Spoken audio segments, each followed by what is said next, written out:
With that, I want to say this. A very powerful First Nation person is an educated First Nation person. Let's use their laws and get back what they took from us.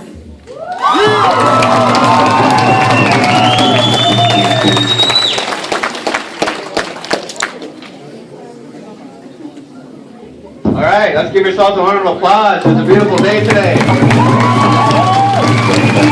You all did well. This room is filled with resources.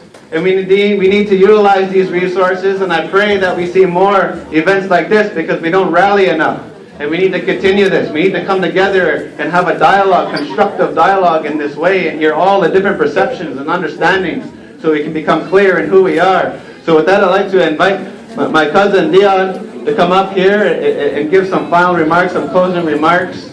And I would like to wish you all a happy Christmas, a happy time in this new year. And I hope we all survive December 21st.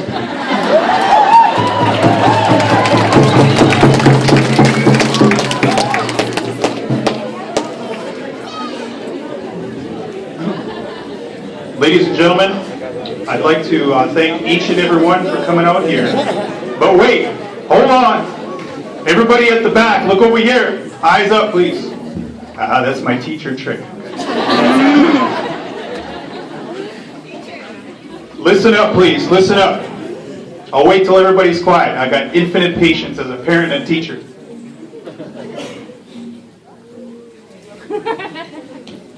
I'd like to first of all thank Idle No More grassroots movement, Nina Wilson, Sylvia McAdam, Jessica Gordon, Sheila McClain. Let's give it up, please. Inspiration behind this movement.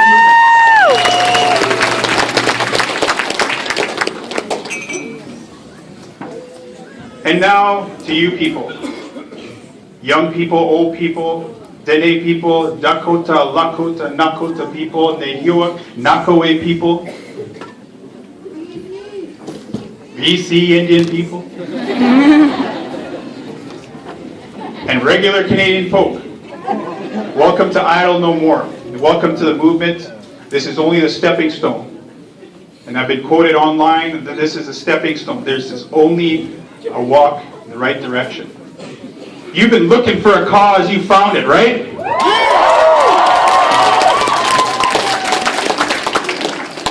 Here's the homework now. As a teacher, I have to assign you all homework. Yeah, well, you came here, there is work to be done.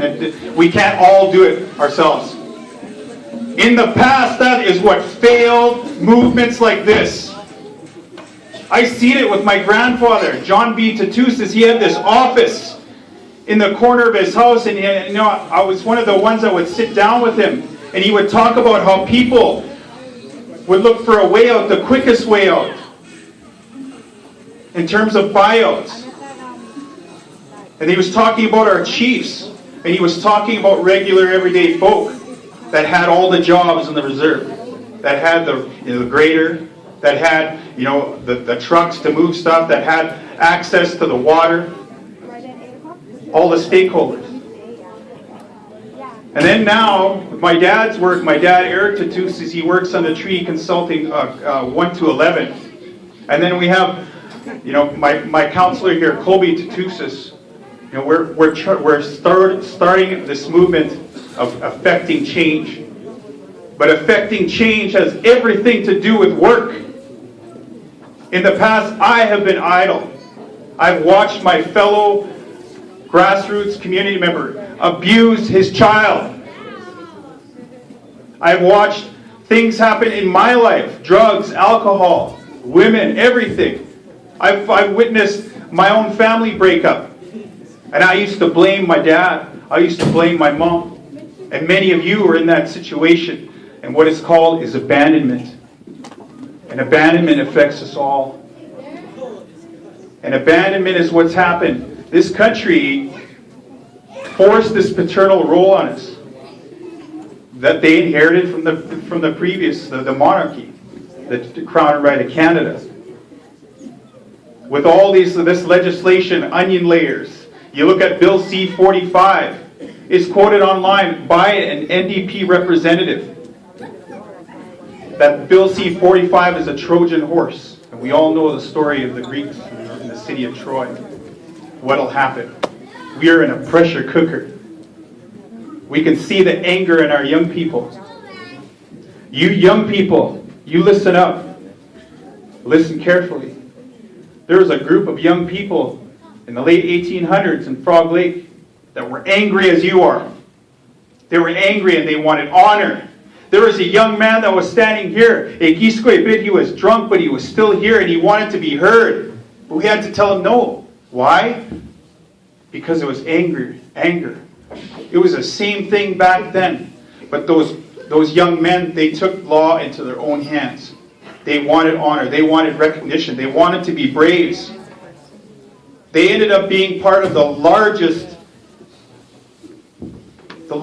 killing of Indian people in this Canada all at once. It was capital punishment. They were hung in Battleford. Almighty Voice was one of them, I believe. Now, you take that history into account, young people. History is all we got when it comes to learning life lessons. We have to learn from our past. Don't go out there and misrepresent this cause.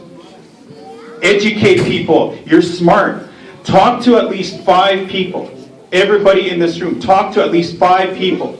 10 people. As many people as you can. Educate people. And when I don't know more, sends a call out. Who's going to answer? You're not making me a believer. When I don't know more, sends a call.